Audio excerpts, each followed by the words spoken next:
بسم الله الرحمن الرحيم. اللهم صل وسلم وبارك على سيدنا محمد. السمنة البلدي ما فيهاش هزار، يعني ما فيش حاجة اسمها زيت هنحط عليه كوباية لبن ومش عارفة نغليه قد ايه بعد كده هيبقى معانا سمنة بلدي، ولا سمنة نباتي هنحط عليها. يعني كل الحوارات دي ده كلها يا جماعة ايه حوارات. السمنة البلدي من مكون اساسي واحد، هي من مستخلصات اللبن وبس. وطبعا عارفين اسعار السمنه البلدي بقت قد ايه، يعني ان انا اشتري كيلو سمنه بلدي ديت بقت حاجه يعني مستحيله.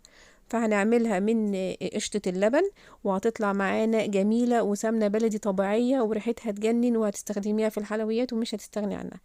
انا بعملها ازاي؟ انا ان انا ايه ان أنا كل ما اجيب لبن 2 كيلو لبن، كيلو لبن، اي كميه لبن سواء بقري سواء جاموسي، بعد ما بغليه ببيته في التلاجة. تاني يوم بيعمل عندي وش قشطه كده. كنت الاول بشيله ان انا ما كنتش بستخدمه قوي، لكن طبعا ما فيش حاجه ان انا ارميه، إن انا مش هرميه طبعا. فانا بقيت بشيله وبجمعه في التلاجة في الفريزر. لازم ان انا احطه في الفريزر لان هيقعد معايا مده على ما انا اكون كميه عشان اعمل منها ايه السمنه زي ما احنا هنعملها دلوقتي. فبجمع بقى كل مره ان انا اغلي فيها اللبن، فبجمع ايه الوش بتاعه واحطه ايه في الفريزر في علبه كده بلاستيك، وبحطه ايه في الفريزر. بحط بقى الجاموسي على البقري كده لحد ما يجمع معايا كميه حلوه. الاول كنت بشيله بالمعلقه، فبعد كده ايه لقيت المعلقه مش سهله معايا، فبقيت احسن طريقه ان انا اشيله بيها واستفاد بالقشطه كلها ما تروحش مني او تتهري تدوب في اللبن. بشيلها بمقصوصه التحمير، بتكون يعني غسلها كويس من الزيت وبشيلها بيها، فبتشيل معايا كله بسهولة جدا زي ما احنا شايفين كده. وبشيل اي قشطة ايه على الجوانب اللي هي ما تشيلتش بالمقصوصة، بشيلها بالمعلقة وبعينها في الفريزر بالشكل ده، وانساها في الفريزر لحد ما الاقي نفسي جمعت كمية حلوة من قشطة اللبن. بنطلعها من الفريزر قبل ما نعملها بيوم، لان هي بتاخد وقت على ما تفك، عشان تفك براحتها خالص قبل ما انا ابدأ ان انا اسويها واعملها ايه السمنة. زي ما احنا شايفين اهو، بعد ايه ما جمعت كمية حلوة وهتعمل معايا كمية سمنة حلوة وكمية مرتة كمان حلوة قوي.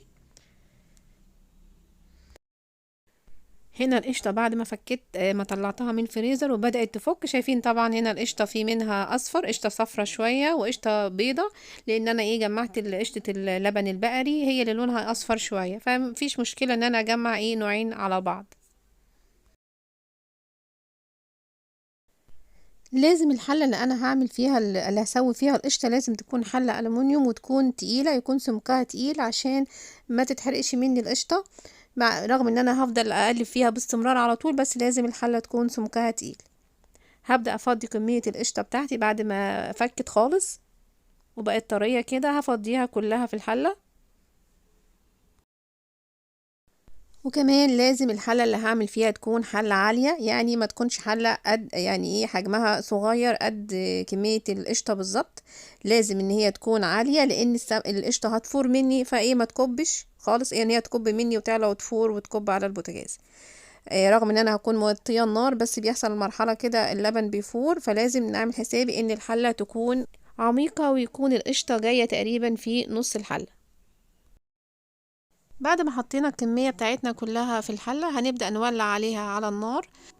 في الاول هخليها على نار متوسطه لحد ما تبدا تغلي، وهنحط عليها معلقه ملح كبيره حسب كميه القشطه اللي احنا عاملينها، يعني ما نزودش الملح قوي، الملح يبقى متناسب مع كميه القشطه عشان المرطه ما تبقاش حادقه مننا قوي. القشطة بدأت تسخن وبدأت تدوب معانا، انا بقلب فيها واحدة واحدة بالمعلقة لان النار لسه عالية معايا لحد ما تبدأ تدوب كلها وتسخن. هروح موطية عليها النار يا دوبة تبقى شمعة، يعني تبقى ضعيفة خالص، لان هي تاخد وقتها، لازم تاخد وقت وهي ايه بتستوي. طول ما هي على النار انا بقلب فيها على طول. واضح طبعا وباين حجم الحلة قد ايه، لازم تبقى الحلة كبيرة وعميقة عشان ايه القشطة ما تكبش مني وتتهدر مني على البوتاجاز. زمان لما امي كانت بتعمل السمنه البلدي القشطه ديت كانت بتجيب يعني ما شاء الله كميه كبيره كده حلوه، ايام البركه بقى يعني زي ما احنا عارفين. وكانت بتحطها على البابور الشرايط، فاكرينه بابور الشرايط دوت، وبتبقى قاعده قدامها على كرسي خشب صغير كده، وتبقى النار واطيه جدا واطيه خالص، وتفضل تقلب ايه من الوقت التاني من الوقت للتاني طبعا، لان احنا ما ينفعش نسيبها خالص عشان ما تلزقش وتتحرق مننا. وكان البيت كله بيبقى ريحته دافة وريحته جميلة، يعني ذكريات كانت جميلة طبعا. مش عارفة يا ترى ولادنا لما يكبروا يبقوا في سننا كده هيلاقوا حاجة حلوة يفتكرونا بيها يا جماعة. يعني مش عارفة، يعني بقول يا رب، يعني يا ترى ابني هيفتكر ان انا كنت بجمع قشطة اللبن عشان مش عارفة اشتري كيلو سمنة. فحاجة صعبة فعلا، بس يعني نقول ربنا يا رب يصلح الحال ويجعل حياتهم احلى من حياتنا ان شاء الله يا رب. ممكن نبص لنص الكوبايه المليان ونقول ان هو مثلا هيفتكرني على اساس ان انا ام ست شاطره ومدبره، فكانت بتستفاد من قشطه اللبن، مش ان هي بترميها. يعني انا كنت هرميها. هنا بقى القشطه فارت، شايفين بقى فارت وعلت لاخر الحله ازاي، وكانت هتكب مني. فيا دوبت انا وطيت النار عليها خالص بقى، يا دوبت شمعه صغننه، وهسيبها تستوي براحتها، لان هي بتاخد وقت طويل، هتاخد حوالي 3 ساعات، لازم تاخد وقتها بالظبط عشان تطلع مننا سمنة بلدي طبيعية وجميلة وحلوة. وهفضل اقلب من الوقت للتاني. هي كده خلاص سخنت، هي فارت زي ما احنا شفنا. هوطي النار بقى خالص خالص خالص ونسيبها تستوي براحتها.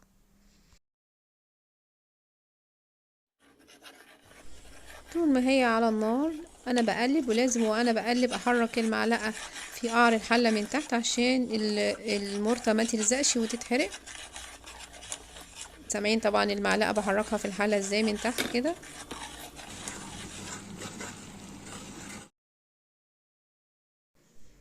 هنا القشطة بدأت تستوي وبدأ لونها يبقى ذهبي زي ما احنا شايفين، بس هي لسه ما صفيتش. هنفضل نقلب فيها واحدة واحدة لحد ما المرطة تفصل خالص عن السمنة.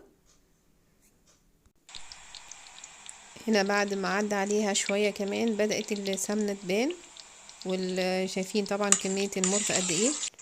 الفرق بين الزبدة والقشطة لما اجي اعملهم سمنة بلدي، ان القشطة بتديني كمية مرطة اكتر مقارنة بالزبدة. يعني ما بسيح الزبدة بتديني كمية سمنة اكتر وكمية مرطة قليلة، وبتكون المرطة بتاعتها ناعمة خالص، انعم من المرطة اللي بتطلع من القشطة. لكن هما الاتنين نفس الطعم، السمنة بلدي هما الاتنين زي بعض، وريحة وطعم حلو قوي، ومفيش فرق بينهم خالص. هنا تمام كده، المرطة بقت لونها ذهبي ومفيش ريم خالص عندي، بقت صافية خالص تمام واستوت وبقت حلوة قوي. وشايفين طبعا شكل السمنة عامل ازاي. بس طبعا مطلعه معايا كمية مرطة كبيرة شوية، لان انا سويت القشطة على طول مش الزبدة. القشطة بتديني كمية مرطة كبيرة شوية. خلاص كده تمام، هطفي عليها وهسيبها تبرد خالص في الحلة. اخدت حوالي 3 ساعات على ما استوت، وبعد ما انا طفيت عليها دلوقتي هي لسه سخنة برضو، والمرطة لونها بيصفر شوية او بتغمق شوية لحد ما السمنة تبرد. عايزه اقول لكم بقى، يعني ريحة الشقة بقت جميلة، ريحة السمنة جميلة قوي، ملت البيت ريحة حلوة، وكمان الجو بقى دفى كمان طول الوقت اللي انا مولعاه البوتاجاز، فدفى الشقة خالص. هنا بردت خالص. بعد ما بردت في الحلة بدأت ان انا اعبيها في برطمانات. شايفين طبعا السمنة شكلها صافي وجميل وريحتها تحفة يا جماعة. لسه بقى لما تجمد هوريكم شكلها كمان لما تجمد. طبعا البرطمانات اللي بعبي فيها السمنة لازم تكون ناشفة ومفيش فيها مية خالص، عشان اضمن ان السمنة تقعد معايا فترة طويلة من غير ما يجرالها حاجة او تبوظ. يعني هي طبعا ما بتبص، السمنة البلدي ما بتبص، بتقعد فترة طويلة زي ما احنا عايزين بره التلاجة كمان. القشطة عملت كمية مرطة حلوة قوي وطعمها حلو قوي، الملح بتاعها مظبوط وجميل. وبما اننا بقى ستات مدبرين مش مفلسين، المرطة ديت هتوفر عليا حق الجبنة، تمن الجبنة كام يوم كده يعني. هحاول اخبيها منهم على قد ما اقدر. وده شكل السمنة بعد ما جمدت معايا. انا سبتها مسافة الليل بس. شايفين طبعا شكلها يعني بيضة زي الفل ومرملة وناعمة خالص وجميلة، احسن كمان 100 مرة من اللي بنشتريها جاهزة.